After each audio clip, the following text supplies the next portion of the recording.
Good day to you one and all. It is I, Justin Hawkins, and this is Justin Hawkins Rides Again. How comes you look so emo? I don't know, actually. I just noticed it myself. Just a weird coincidence. I'm going to talk today about the idea of franchising a band, which has been mooted by none other than the Hives, a band that I adore and borderline worship. It's a brilliant concept, and I'll talk about why I think it's so amazing. After I've played the theme tune but not sung it because I'm on strict voice rest in between tours. I hope you understand. I'm so sorry. Sing along now.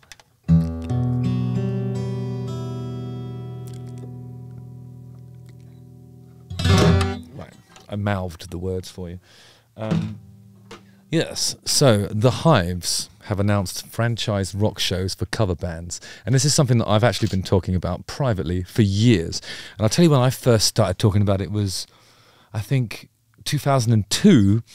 I've often talked about this mythical performance that I witnessed in Austin, Texas by a band called Brown Hornet, who were from Austin, Texas, and I became completely obsessed with them after I saw them live. And I was looking at their website in the early days of internet band websites, and they had a thing on there which was like a franchise pack. So any band in the world that wanted to do Brown Hornet stuff could download chord charts, some blurb which outlined their philosophy and some tips for how to perform these songs, so that they could effectively spread the word of Brown Hornet without the inconvenience of and overheads of live touring. I thought it was complete genius, and obviously they were just pissing around. But I'd be really startled if that's not an idea that has been mooted in a meeting of the board of, for example, Kiss. I can imagine them doing something like that, because obviously there's a certain anonymity in the way they paint themselves, and it works for the Hives as well, because the Hives, they all wear the same suit. I mean, obviously they would need to find a charismatic frontman a la Pele, but I think it's doable. I really think that I mean, here's a good example. We've played as The Darkness, headlined a festival a couple of years ago, and the band that came on before us was an actual Queen tribute band. And I was nervous anyway. I'm thinking, hang on a second, how do we follow a band that's playing those songs? And it didn't matter that it wasn't the real Queen, it's the songs. So even though the singer looked nothing like Freddie Mercury, he was singing We Are the Champions and Another One Bites the Dust and Bohemian Rhapsody. And how can you follow that? They completely blew us off the stage. And I think unless you are actually Queen with actual Freddie Mercury, a tribute band is absolutely going to blow you off the stage every time, unless you've got like a huge production. We didn't have that. And they blew us off the stage. I'm the first to admit it. I don't like following Queen tribute bands. They should be headlining things like that, because everybody in the tent or in the field is going to be singing the songs joyously, bellowing them from the bottom of their lungs and having the best time ever. I mean, it doesn't matter who you are, you can't follow it. Anyway, so their announcement said, "The Hives franchise needs you. We have arrived at a point where the Hives can no longer keep up with public demand for concerts. This is where you come in. Help us create a world where the Hives are playing in every city all the time. Let's make business together and rock and roll." It's great. Anyway, before I go into this in any more detail, I'd like to point out that tickets for my live Justin Hawkins Rides Again for the first time UK tour are now on sale. It's going to be loads of fun, so click on the link in the description to get tickets.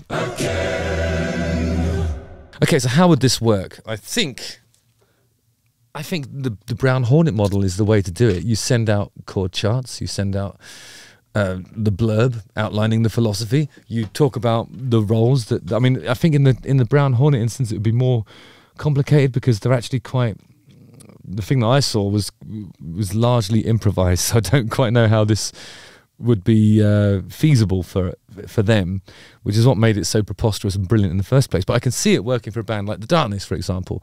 You just need a bloke in a cat suit, a bloke with a moustache, a bloke who always wears a Thin Lizzy t-shirt, and then a brilliant golden god of a drummer, and then that's it. Anybody can do it as long as they have those elements, And then you have all the songs of the Darkness.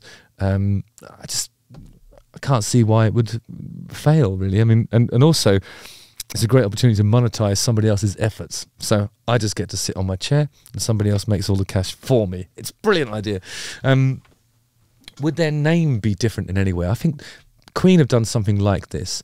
There's a sort of Queen experience touring thing where they've curated players to do Queen. And I think they've probably hand-picked the Brian May lookalike and the Freddie guy and all that stuff. And I suppose it's just a great night out if you love those songs. And I think the fans would love it. They'd absolutely love it. I'd go and see a franchised Hives concert as long as it has the requisite energy. And I think there'd be some scrutiny attached to who is allowed to represent the Hives in a franchise situation, which the band themselves would be obliged to conduct, really, and just find the right people and let them go, let them fly. But I think one of the questions is what makes a band the band, the members or the songs. I'm going to keep coming back to the Darkness because I feel like if you look at the Darkness, the whole is greater than the sum of the parts. You know, there's a certain magic and chemistry that's created by the four individuals of the band. But I do think that with the right recruitment process, it's easy to achieve that. To get back to the name thing, I think you'd call it the Darkness Experience or the Hives Experience or something like that. They're not suggesting that the Hives will stop touring. I think the Hives, the original The Hives, the real The Hives, will continue to do what they do. But I suppose it's not ironically suggesting that they can't be in all places at once. Therefore, it's necessary. I think the necessity is what they're ironically suggesting. But I think, aside from the fact that this is obviously a joke, I think it's a brilliant idea, and I think it's just a great opportunity to hear songs you love played by human beings who vaguely resemble the ones that created it in the first place. Yeah. So when members leave, this is an augmentation of the band itself. So one thing I thought about was like doing like what AC/DC started to do, where you'd have family members that replace, ailing or aging existing and founder members. And do people value certain members of bands more than others? I'm sure that's absolutely the case, but you need a like-for-like replacement for every individual in any ensemble that's to be franchised.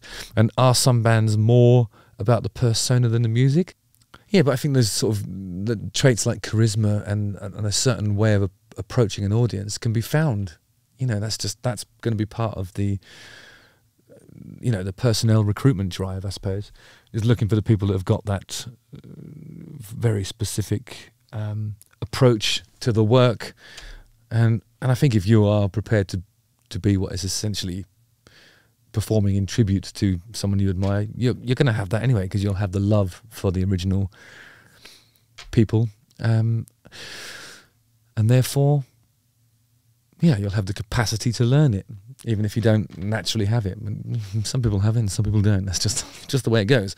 But I think it's learnable, especially when somebody's out there providing the blueprint for you. It's not like you're, trying to decipher your own way to do something. You're trying to observe and assimilate somebody else's characteristics. It's basically method acting, isn't it? So here's an example of a lineup change that might be considered a franchise. So Queen with Adam Lambert in the Freddie Mercury position. I think that's just an opportunity for Brian and Roger to carry on playing the songs that they bestowed upon the world. And who would begrudge them the opportunity to do that? And you need a singer to front the thing, and they found the best man for the job, and that's Adam Lambert. But I don't think that counts as a franchise. I think that's original lineup Queen augmented by somebody that's replacing. And they say that when they announce the tour. They don't say Queen, they say Queen and Adam Lambert. Slight and subtle difference. Would you have to emulate the timbre of the singer the same as you would the tone of a guitarist? I think the short answer to that is absolutely yes, one would. And you'd be expected to sound something like the original artists, wouldn't you?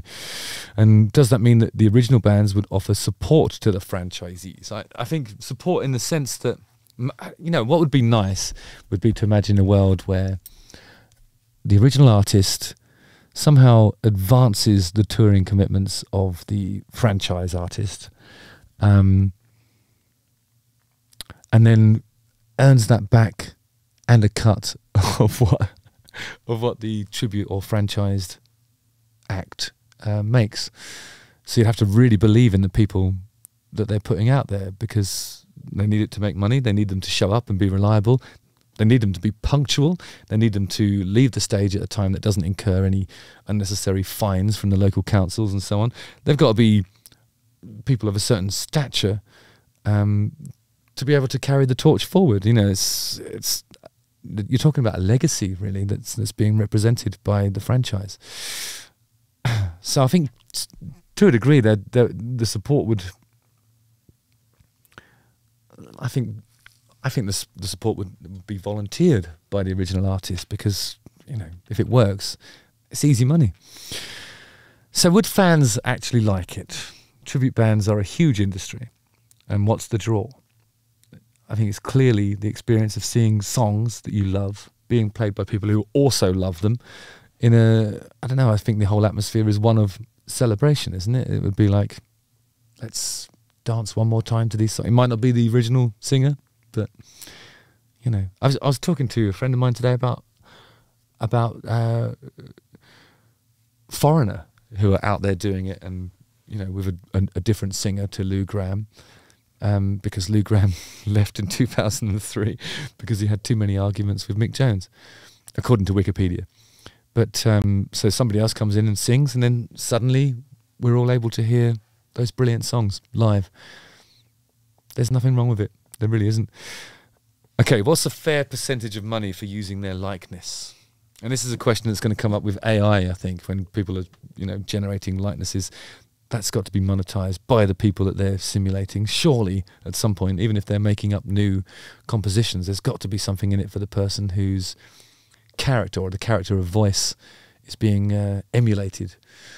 I don't know, perhaps you should use the comment section below to tell me what you think would be a fair percentage after reasonable expenses have been deducted, of course. No one's suggesting they take it off the top. That would be cruel, actually. Would you have to quality control check them? I think it would be fair and reasonable to expect the original artist to attend at least 3 concerts. I mean, there's an arbitrary number that I've just pulled out of my arse, but I think 3 concerts, so you can witness for yourself what the show is like and see if it makes you feel uncomfortable, see if it's something that you're prepared to actually make your fans endure. Yeah, just go to 3 of the gigs. I don't think a rehearsal will tell you what you need to know. You need to go to the gigs. Maybe you go in disguise and watch it from the sound desk or something.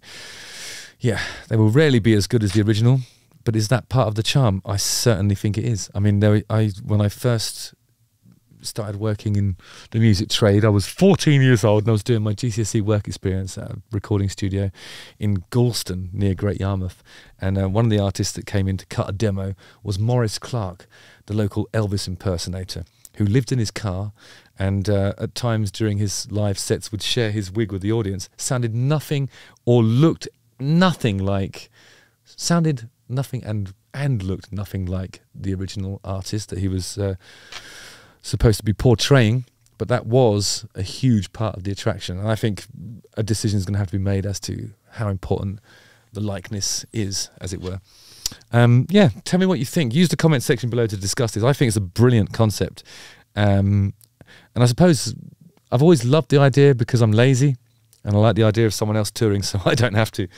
But at the same time, I love touring, so I'd like to do a little bit of touring and have like a franchised artist doing what I do, just not as well, you know, not quite as without the requisite panache, really. But we all know that, but you know, wearing the catsuit and doing the stuff and making me the money. That's what I want. Yeah, tell me what you think, guys. Use the comment section below.